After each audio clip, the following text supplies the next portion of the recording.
Hey everybody, Scout Crafty here again. It's Monday, very special Monday. It's Labor Day.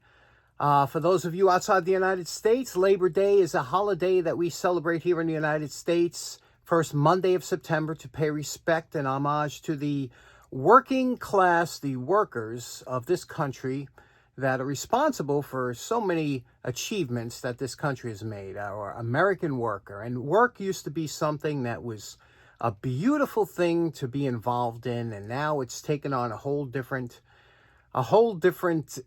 description in a lot of the younger people's lives. You know, they think that work is something to be frowned upon. I was so happy to start working. I couldn't wait to get my working papers at 13 years old, and I've never stopped working. I mean, I retired, but you still, every day you got to do something, right? I mean, that's what keeps you going.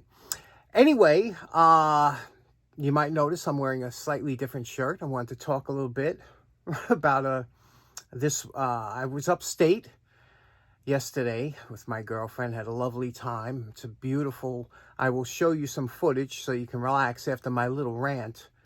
But after we went upstate, we went out to a nice little restaurant that's up there. And when I say restaurant, you know, there are different types. You know, there are diners, there's pizzerias, there's, you know, different grades. This wasn't a fancy restaurant, but it wasn't a, you know, what you consider kind of like a dive either. It had silverware, nice napkins, or it had all the waiters had uniforms. You know, it's a beautiful little restaurant up there.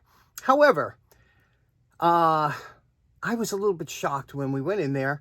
And usually we get in there before the crowd comes in, but we were a little bit late yesterday, and it filled up quite quickly. And as I was looking around the restaurant, I noticed I was the only one in there with a collared shirt. Now, this is not a fancy shirt. As you can see, it's not a fancy shirt. It's just, I consider this casual. It's a casual restaurant. But I was the only one wearing a collared shirt. Everybody else had these, you know, T-shirts and a couple wife beaters. And I was just thrown back. I was like, what happened to us as a society? You know, everybody... you know, remember we used to goof on people? They say the people at Walmart that used to come in there dressed all goofy and stuff. Has it spread? Are people now just saying, I don't care? I never seen in my life, you know, growing up, and this is for you old timers out there. First of all, I remember my you know, uncles and my grandparents. You know, I never saw them, you know, slumming it, walking around with, you know, messed up T-shirt. They were always, even when it came to dinner at night, they had a collared shirt on. They would always dress for something. You know, they were casually dressed, but dressed. Today, people come out, you know, almost like they just rolled out of bed and walked into her. How do you go to a restaurant? How do you take out a girl? Do you remember back in the day, you would take out a girl, you get all dressed up. You had to make sure you had a good haircut. And you put your favorite cologne on, and you'd look in the mirror and make sure everything was right. And God forbid you had a little ring. You'd iron a shirt. What do they do today? Do they roll out? I see some of this. I'd be embarrassed to be going out with a girl like looking like these guys. It's amazing to me. Women are a little bit better still than the guy, but the guys have just totally lost it. I don't know what is going on. T-shirts, that's the thing now. T-shirt and shorts to wear, you know, to a restaurant. Everybody's like, you know what it's like? I remember I used to have a boat, and when you had a boat, sometimes they had these restaurants that were kind of on the water. You could pull your boat up, and they kind of had a separate section for the people that were boaters that would come, because boaters usually dressed a little more casually. You're out on the boat all day, and you would go in and you felt a little out of place because, you know, you're dressed like a boater, and the rest of the restaurant, they're dressed nicely. Today, it's like everybody's dressed like a boater. Even worse. There's my little rant, my little Labor Day rant. You got to start dressing. Guys got to do a better job. Forget the wife beaters. Can you imagine if my father, if we were going out to eat, my father, which I never would do, can you imagine if I had like a wife beater or a T-shirt on and said, let's go? He'd be like, you ain't going like that. Put some clothes. You ain't going like that. What's wrong with, do parents not want to get involved with their kids anymore? Do parents not shame their children? The best part of parenting is to shame these kids into conforming to not look like idiots. Okay, Let's get started. Okay, for today's project. Now, I know normally we do have sometimes a lower viewership for Memorial Day or other holidays, but we do have our diehards that tune in, and this is for you. Today, what we're going to talk about is last week I was watching, I subscribe to a lot of you and a lot of channels out there, and there's one gentleman who, it's like my brother from another. This guy has the same exact tool taste, and that's John Fix. John Fix and I have the same taste in tools and, you know, and also enthusiasm for doing certain tools and the way he does them. If you don't, John Fix has a fantastic channel. He started a couple years ago with the clamp challenge. Remember the clamp challenge that we did? The red, white, and blue clamp challenge? Well, that's where John got started doing restoration. He forget it. He just went full force, has fantastic jobs. Everybody loves his channel. So John did a chisel the other day, and when I saw the chisel, and I know a lot of you will like that with me, when I do a tool, you say, man, I'd like to have one of them. Go right on eBay, look for it, right? He did a chisel. I said, I gotta have one. And that's where I found those other tools we did last week. From looking for this chisel, I wound up buying some other. Let me show you what I'm talking about. Now, these tools we did last week were because I found them looking for this. This is the tool that John did that just, you know, both of us fell. I didn't even know they made this tool until John showed it. And he, of course, I had to go out and get one. But now, there are a lot of these on eBay, but they're not cheap. In fact, I paid a lot of money for this, more than I would usually ever pay. I paid $18, plus I think $8. I paid, you know, like $25 for this thing. I paid a lot of money for a chisel, but I just wanted it. And the funny thing is, there were better ones in better shape, but I wanted one that we can use as an instructional. You know, you could see here, see the tip? Now, I don't know if this was done. Take a look at that tip. I don't know if that was done from a chip when somebody was prying it, or if it was as a specialty tool they were trying to, I don't know. But either way, we're going to repair that tip. Has a little bend to it. Again, you guys like the dake. We're going to do that. And it has a little bend this way. So we got a couple things to do on it, but it has the original blue paint. I want to try and keep that because you don't see the original paint usually in that good shape, but I want to make it my own. So we're going to do this one here. And also, while I was looking for this, I found this. Oh yeah, look at this, a Dasco. Isn't that a sweetheart too? Now John's sitting there right now. John Fix just stopped the video. He's like, I'm going to look for that. Let me see what model number. That's the way we are. We have the same taste in tools. Look at that, Johnny. Anyway, so this one here is another one I'd like to do. And so today's a chisel Labor Day. So what do you say we get to it? Okay, first up, we went to the wire brush, removed the paint. You know, a lot of people, every once in a while, they come up, there's a big fear of lead paint. And the way I handle any paint that you know, older paint, you don't know what has lead, treat every paint as if it had lead in it. That's all. Then you don't have to worry. You're always going to wear a mask, going to have good ventilation, have one of my suction fan with the filter on. By the way, I just put this new filter on the other day, and look at it already. This thing is the best thing you can get. Get one of those fans, poor man's air cleaner. Get one of them, trust me. So anyway, here you could see what we're dealing with, the Dasco. It's a model 364, right? Or is it 384? 364? 384? I can't really see through the lens. But anyway, it is a pat pending, so I have never seen another one like it. You can see the forge lines, right? You see that across? You see the top? Look at that. That's kind of yucky, huh? Looks like a weld. That's how bad that one is. Usually they would grind them off real quick. Any paint they put on here is made mostly as a protectant to stop it from rusting. It's not really made as a good coverage. Here, the blue paint, I like that. It's hard to find them with the original blue paint. And if I could keep it, but what I wanted to do is, like I said, make it my own, you know, polish the edges like I do, the back, the end cap. See the end cap here? See that? We'll fix all that up. Now, when you're dealing with the chisel, here's an important part. And John goes through a whole history of this chisel on his restoration, so I'm not going to double up on that. But you can see here, this particular, they came in different widths. They're all the same handle, but they came in different widths. I think there was 4 or 5 sizes. The angle it's preferable to what you like. But this is a typical chisel angle. And you can see here it did have a polish from the factory. Now, you know, you got to be very careful. You want to maintain, and you don't want to overheat this, because once you get too hot, you destroy the temper. Now, how do you do that? Whenever you're working on the tip, you touch it. If it's too hot to touch, it's too hot. So what you do is you're constantly touching it. You address the grinding wheel, whatever you're going to do to get this chip out, and then touch it. If it gets hot, dip it in water. Keep dipping it in water. Don't cost you anything, okay? So we're going to try and get that down. But first, let's go to the dake and see if we can't straighten that out. See that little bit of a... I don't even know if that was done intentionally. Okay, everybody's favorite, the dake. And every time I come over here, I always take a look up here at some of my favorites up there. But anyway, we're dealing on the dake today. So you see I have this set up from last time. We're going to put on the step cone, and we're going to drop this down. There's little holes here. You could drop that bottom part down. So let's do that. Okay, so let's take a look at the setup here. You can see the first bend we have to take out. See that bend right there? It's right about here, right? Now remember, this is tempered very hard, and this is tempered soft, so that you'll always see these on eBay with a terribly mushroomed back, because they're soft tempered, so they don't chip and fly off and injure you.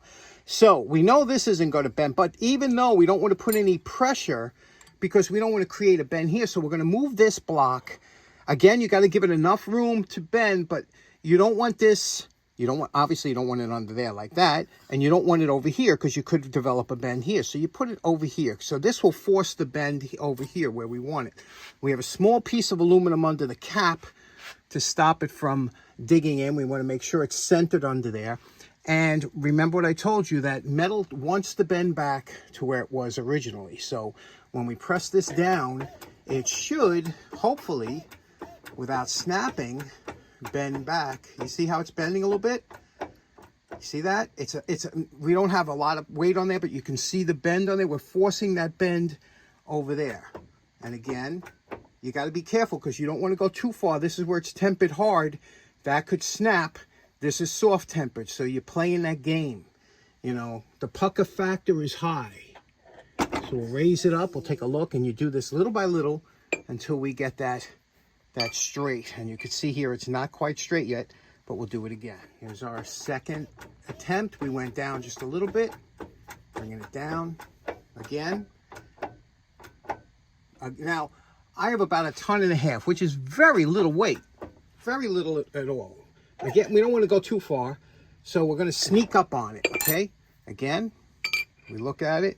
You see we're starting to straighten that out, and that's just what we want. Okay, we straightened it out now. That's nice and straight the way we like it, right? There we go. And now we have, believe it or not, there's a slight bend, and I don't know if you could pick it up. It's hard to pick up, but there's a little bit of a bend. You can see it. It's a bend that way now. There we go. Can you see it? It needs to come down a little bit. Like, so we're going to put it here like this between two. Just there's the slightest of bends, but we're going to try and bend it back this way. Again, this one you have to hold now. Holding it. If you feel it's starting to twist. But you see, that's an easy bend to take out. But you don't want to go too far, so you're constantly going to have to check it. But that's where we'll go. We'll go back and forth and check it until we get that bend. Okay, we're very happy with the, we got this nice and straight, you know, the way we like it. Now, a lot of times these, especially all steel tools like this one or this one, they're forged, then they're heat treated, they're thrown into a bucket, you know, whatever, to cool down. And a lot of times, some tools, depending on the grain of the steel, it's all different, will develop a slight cant or bend to it. And a lot of times they'll have quality control that'll put on the jig or whatever and bend it back or whatever. But sometimes they don't. They just, you know, run it through the rest of the operations, and you might get a slightly bent tool or something like that. So you can do one or two things. You could live with it, or you could fix it. Okay, now, as John pointed out in his video, they made these extra long so that you can take these chisels and regrind it. Sometimes you'll see a real short chisel. That means it's been used for many years. And when you're going to regrind it, they used to use a lot of times whetstones and things like that just to put an edge on it. But when you got to take this out, you'll be there all day with a fine stone. Now, normally the best way to grind out a chip this big is to take a large, coarse stone, go back and forth, make sure you keep wetting it, keeping it cool. We're going to try something a little bit different. Let's get to that. Okay, now I didn't show this on camera because it's very unorthodox, and there are so many guys out there that are good at sharpening and everything. But this is what I did. I took my cutoff wheel, okay, very thin cutoff wheel. And the reason you want a thin one, it doesn't generate a lot of heat because it's not removing a lot of material. And what I did was I removed the damaged area. This is the damaged area, remember? That chip, and again, it was super cool because it's thin. And then I just touched it up on the belt. Now this is just the initial grind, and you could see it's back to a working tip.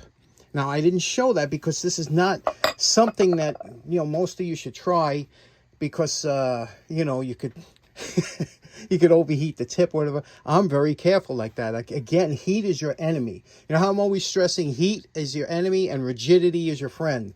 Well, in this particular case, we were able to cut this off real quick. Didn't get warm, wasn't warm to the touch. And then I took it to the belt sander and just, and now we'll finish it up. But there's a respectable tip. I don't tend to use this. I don't think this is going to be my everyday chisel, but I just thought I would share that with you, what I did.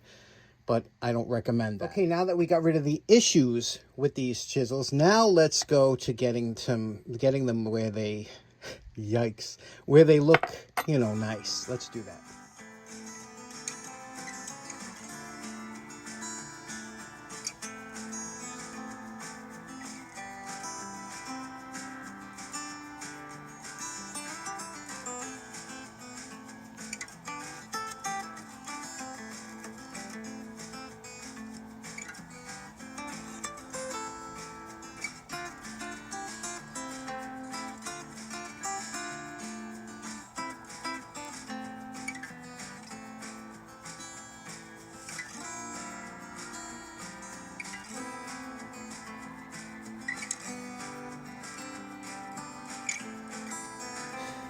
Now here we're using some fine sandpaper to highlight the letters and numbers that are on the inside of the chisel for later on.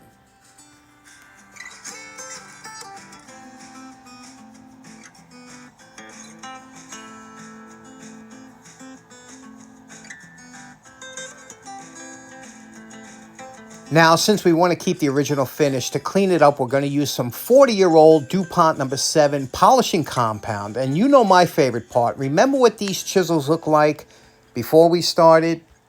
And we're calling this project done. Let's take a look at what we did here now. First of all, let's take a look at the Jamestown Crescent chisel that we did here, okay? Now, I didn't go to a total mirror, but it is a definitely respectable finish on here, you see? And all the facets are correct. You see that going down there? All those facets, every one of them is correct. We kept the original paint. Here's where, now, again, this is kind of a collectible tool, so to speak. And when you can keep the original paint, I polished it out, again, using the polishing compound, was able to keep the original paint, highlighted the letters. It's, it's always nice when you could do that. It's, again, it's a collector thing. I could have painted it, but, and then we did the back here. You see the back.